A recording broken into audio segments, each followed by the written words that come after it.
포스코 차기 회장에 권우준 포스코 사장이 내정됐습니다. 현대자동차 그룹의 비상장 건설 계열사인 현대엠코와 현대엔지니어링이 합병합니다.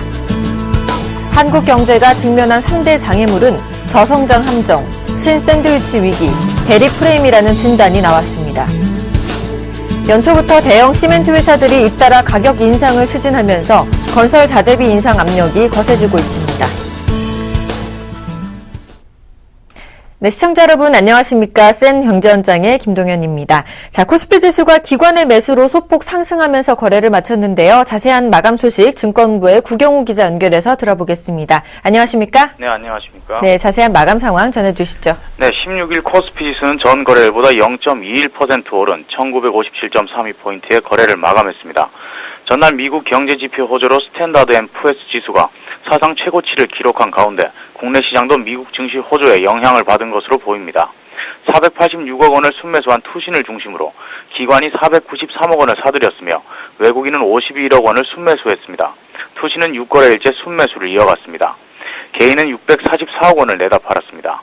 업종별로는 은행과 의료 정밀, 건설업, 전기가스업이 올랐고 섬유의복은 내렸습니다. 시가총액 상위 종목 중에서는 네이버가 전 거래일보다 3.9% 상승해 72만 원으로 거래를 마쳤으며 삼성전자는 0.15% 상승한 130만 1,000원에 거래를 마쳐 하루 만에 반등했습니다. 현대차와 현대모비스도 상승했습니다. 코스닥 지수는 전 거래일보다 0.36% 오른 517.83포인트의 거래를 마감했습니다. 원달러 환율은 서울 외환시장에서 전 거래일보다 0.7원 오른 1,063.4원에 거래를 마쳤습니다. 네, 우리 코스닥 시장이 1분기 랠리 가능성이 높아지고 있다고 하죠? 네, 지난해 말 미운오리 취급을 받던 코스닥 시장이 최근 상승 흐름을 보이고 있습니다. 전문가들은 집권 2년차 정책 효과와 기대감과 외국인의 우호적 수급을 이유로 코스닥 지수가 지난해 상반기와 같이 급반등할 가능성이 크다고 내다봤습니다.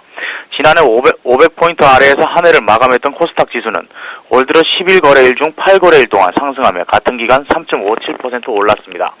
코스피 시장이 지지부진한 모습을 보이는 것과 대조적입니다.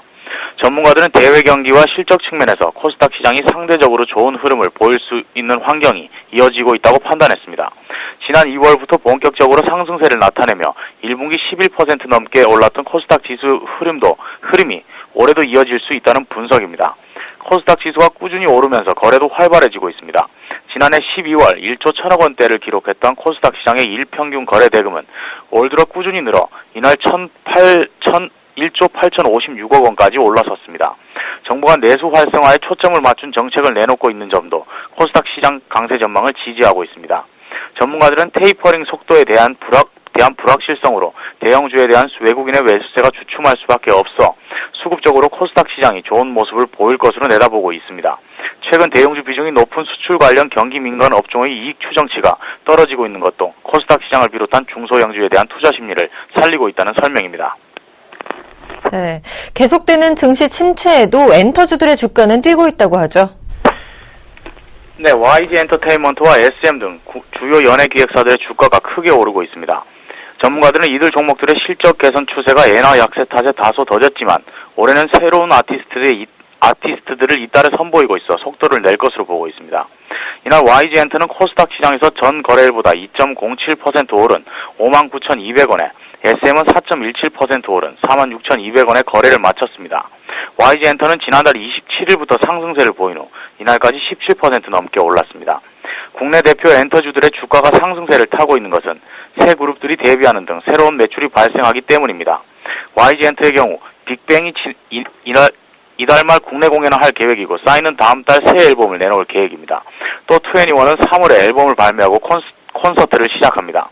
이외에도 다음 달 신인 그룹 위너가 데뷔하고 3분기에는 신인 걸그룹 데뷔가 예정돼 있는 등 올해 실적을 끌어올릴 모멘텀이 충분하다는 것이 전문가들의 평가입니다. SM도 그룹 엑소를 앞세워 중국 시장에 본격적으로 수익을 올릴 계획입니다. 전문가들은 엑소가 올해부터 중국에서 현지 매니지먼트사와 함께 활동을 시작하기 때문에 지난해 전체 매출 중 7%였던 매출 비중이 올해 11%, 내년 13% 수준까지 늘어날 것으로 보고 있습니다. 현대증권은 엔터주들이 지난해 엔화화 약세와 신규 아티스트 부재 등으로 실적 개선폭이 크지 않았고 주가도 침체되어 있었다고 설명하며 올해 YG엔터는 신규 아티스트들이 나오며 새로운 매출이 생기고 SM은 중국 시장에서 매출이 늘어날 가능성이 높아 엔터주들의 주가가 강세를 이어갈 것이라고 내다봤습니다. 네, 지금까지 증권부 구경우 기자와 함께했습니다. 오늘 도움 말씀 고맙습니다. 네, 감사합니다.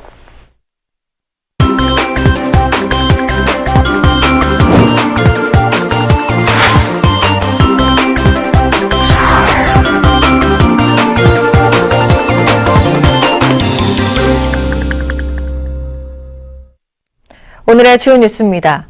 포스코 차기 회장에 권오준 포스코 사장이 내정됐습니다. 포스코는 오늘 이사회를 열어 권오준 사장을 CEO 후보로 정기주주총회의 추천키로 만장일치로 결의했습니다.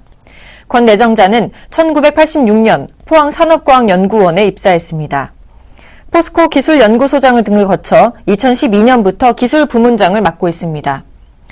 이영선 포스코 이사회 의장은 권 사장이 고유 기술 개발로 장기적 성장 엔진을 육성하는 등 포스코 그룹의 경영 쇄신을 이끌 적임자로 판단했다고 말했습니다. 권 내정자는 오는 3월 14일 정기주주총회와 이사회 결의를 거쳐 8대 포스코 회장에 공식 취임합니다. 현대자동차 그룹의 비상장 건설 계열사인 현대엠코와 현대엔지니어링이 합병합니다. 현대엠코와 현대엔지니어링은 오늘 각각 임시 이사회를 열고 합병을 결의했습니다. 회사 관계자는 이번 합병은 현대차 그룹의 건설사업 성장 전략의 일환으로 진행되는 것이라고 밝혔습니다. 하지만 재계와 증권가에서는 현대엠코가 정의선 현대차 부회장이 지분 25%를 가진 최대 주주라는 점에서 후계 승계 작업과 밀접한 관련이 있는 것으로 보고 있습니다. 현대엠코와 현대엔지니어링 합병 이후 시차를 두고 단독 상장하거나 현대건설과 추가 합병해 우회 상장하는 방안이 추진될 것이란 전망입니다. 한국 경제가 직면한 3대 장애들은 저성장 함정, 신샌드위치 위기, 대리 프레임이라는 진단이 나왔습니다. 대한상공회의소는 오늘 한국경제 관련 보고서에서 잠재 성장률 4%, 고용률 70%, 1인당 국민소득 4만 달러라는 비전을 공유하고 3대 허들을 극복해야 한다고 제안했습니다.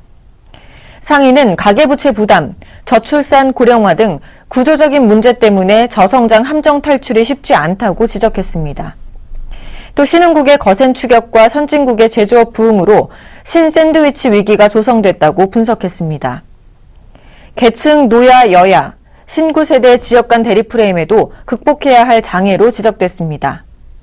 이동근 상의 상근 부회장은 올해가 재도약이냐 후퇴냐의 분수령이 될 것이라고 말했습니다. 연초부터 대형 시멘트 회사들이 잇따라 가격 인상을 추진하면서 건설 자재비 인상 압력이 거세지고 있습니다. 시멘트 업체들은 전력요금 등 원가 상승으로 가격 상승이 불가피하다는 입장입니다. 하지만 레미콘사와 건설사들이 반발하고 있어 실제 가격 인상까지 적지 않은 진통이 따를 전망입니다. 시멘트 업계에 따르면 쌍용 양회는 3월부터 일종 벌크 시멘트 가격을 현재 톤당 73,600원에서 81,100원으로 8.8% 인상키로 하고 거래처에 통보했습니다. 동양시멘트도 다음 달 27일부터 톤당 86,600원으로 9.5% 인상하는 내용의 공문을 거래처에 발송했습니다. 업계의 선발주자인 쌍용 양회와 동양시멘트 등이 일제히 가격 인상을 추진하면서 성신양회와 현대시멘트, 한일시멘트, 아시아시멘트 등 나머지 업체들도 줄줄이 가격 인상을 시도할 전망입니다. 지난해 한국은행이 발행한 화폐 증가액이 사상 처음 9조 원대에 달했습니다. 증가율도 글로벌 금융위기 이후 4년 만에 최고 수준입니다. 한국은행에 따르면 지난해 말 화폐 발행 잔액은 63조 3,600억 원으로 전년보다 9조 300억 원 늘었습니다. 지난해 발행 화폐가 크게 늘어난 이유는 5만 원권의 증가 때문입니다. 5만 원권 발행 잔액은 40조 6,800억 원으로 전년보다 24.2% 늘었습니다. 전체 발행 화폐 중 5만 원권의 비중도 64.2%까지 증가했습니다. 한편 5만 원권의 수요는 정부가 지하경제 양성화에 강한 의지를 보이자 세금 탈루 등의 이유로 늘고 있는 것이 아니냐는 추측이 나오고 있습니다. 현대자동차가 뚝섬 110층 초고층 빌딩 건립 사업을 포기했습니다. 현대차는 지난 2006년부터 서울 성수동 뚝섬 옛 3표 터미널 부지에 2조 원을 투자해서 110층 규모의 글로벌 비즈니스 센터를 짓는 방안을 추진해 왔는데요. 이 서울시 규제에 가로막혀서 사업을 중단했다가 최근 완전히 포기한 것으로 알려졌습니다. 자세한 내용을 경제부 서일범 기자 연결해서 들어보겠습니다. 안녕하십니까? 예, 안녕하십니까? 네, 뚝섬에 2조 원을 들여서 통합 신사옥을 짓겠다는 게 현대차의 목표였는데 무려 8년여 만에 포기하게 됐군요. 어떻게 된 사연이죠? 네, 현대자동차가 수건 사업인 뚝섬 110층 신사옥 개발 계획을 포기한 가장 큰 이유는 인허가권을 틀어준 서울시의 규제 때문입니다. 서울시는 지난해 초고층 건축관리 기준안을 내놓으면서 도심과 부도심으로 지정되지 않은 지역에는 지상 50층 이상 건물을 지을 수 없도록 규정했습니다. 뚝섬은 도심 지역이 아니기 때문에 초고층 빌딩을 지을 수 없었던 것입니다. 정부 고위 관계자는 규제 완화를 검토했지만 현대차에서 사업 포기 의사를 밝혀왔다며 다른 사업 부지를 물색하고 있는 것으로 안다고 설명했습니다. 사업이 8년씩이나 지연된 경위가 궁금한데요. 네, 출발은 순조로웠습니다. 사업을 시작할 때만 해도 오세훈 전 시장이 당시 국토해양부의 요청에 용도 지역을 변경할 수 있도록 법적 기반을 닦았고 각종 타당성 조사와 태스크포스팀 구성 등이 일사천리로 이뤄졌습니다. 개발 부지에 공원을 짓는 일명 기부 체납 비율을 48%까지 끌어올려 공공성 논란도 어느 정도 해소했습니다. 하지만 지난 2011년 박원순 시장이 취임하면서 분위기가 확 달라졌는데요. 오 전 시장은 한강변을 다양하게 개발하는 내용의 일명 한강 르네상스를 추진했는데 박 시장 취임 이후 색깔 지우기가 본격적으로 시작되면서 재검토가 불가피하다는 입장이 현대차에 전달된 것입니다. 여기에 비도심 초고층 규제까지 마련되면서 사업이 완전히 정리됐습니다. 또 8년 가까이 사업이 지연되면서 사업 여건이 달라진 것도 프로젝트 포기의 또 다른 이유가 된 것으로 보입니다. 사업을 최초 추진한 지난 2006년만 해도 대형 오피스의 공실이 많지 않았고 경기 흐름도 좋았지만 그 사이 글로벌 금융위기와 유럽 재정위기 등을 겪으면서 사업을 무리하게 추진하기 어려운 상황이 됐다는 것인데요. 이 때문에 업계에서는 규제만 제때 풀어줬어도 지네스 사업이 결국 인허가의 벽에 맞춰서 낮춰졌다는 분석이 나오고 있습니다. 자, 올해 정부가 내놓은 경제 방향을 보면요. 규제를 풀어서 기업 투자를 살린다는 것인데 신년부터 스텝이 꼬여버렸네요. 네, 그렇습니다. 이 때문에 현대차의 사업 포기가 기업 투자 활성화 흐름에 찬물을 끼얹을 수 있다는 분석도 나오고 있습니다.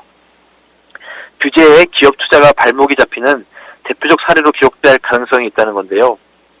정부는 올해 기업 투자를 늘려서 내수의 활력을 불어넣게 하고 공언하고 있지만 아직 시동을 걸 수 있는 뚜렷한 모멘텀을 찾지 못하고 있는 상황입니다.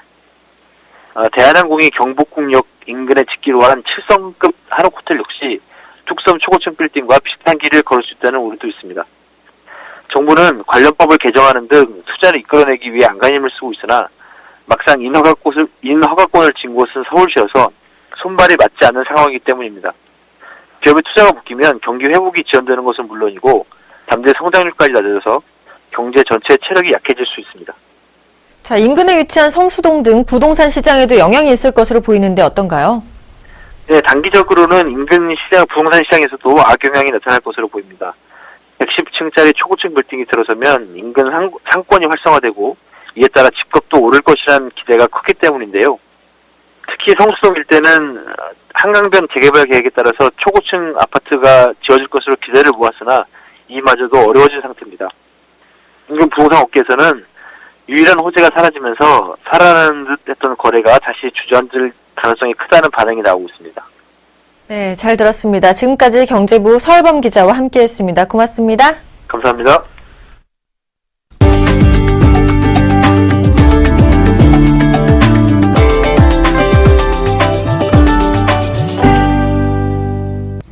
갤럭시 노트 시리즈의 국내 시장 판매량이 1000만 대를 돌파했습니다.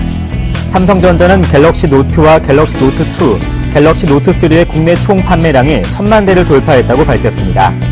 갤럭시 노트는 스마트폰과 태블릿 PC에 경계에 있는 제품으로 태블릿으로 불립니다.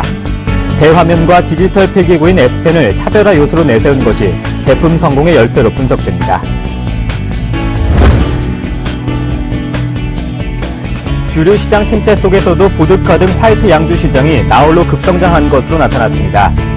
주류업계에 따르면 지난해 국내에서 출고된 화이트 양주는 41만 764상자로 전년보다 31% 증가했습니다. 화이트 양주는 보드카, 럼, 진, 데킬라 등으로 화이트 스피릿이라 불립니다. 국내 화이트 양주 시장은 2009년 13%에서 2012년 65% 등 거침없이 성장하고 있습니다. 지난해 국내 양주 시장이 12.8% 감소한 점을 고려하면 주목할 만한 성장입니다. 금융권의 대규모 고객 정보 유출 논란이 지속되고 있는 가운데 현대카드와 현대캐피털이 고객 보호를 외면하고 돈벌이에 나서 금융당국이 제동을 걸었습니다. 현대카드는 당국의 유료 정보보호 상품 판매 자제 요청을 여러 차례 무시한 것으로 드러났습니다. 현대캐피탈은 편법을 동원해 부대 업무를 확장해온 사실이 적발돼 금융당국은 조만간 관련 법에 따라 징계를 내릴 방침입니다.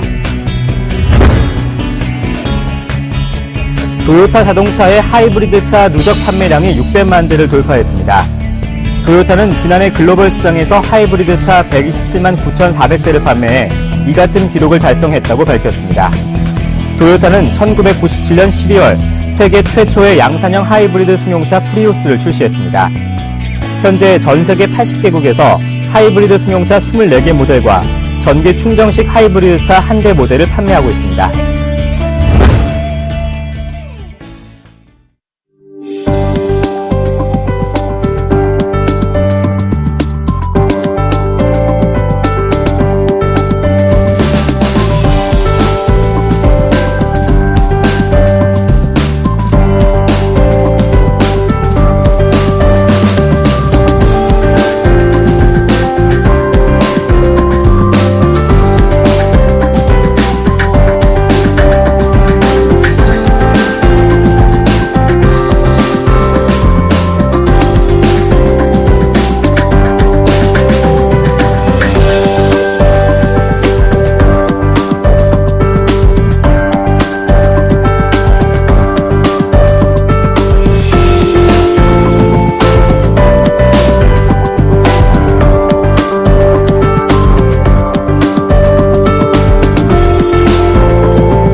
지금까지 센 경제 현장의 김동현이었습니다. 시청해주신 여러분 고맙습니다.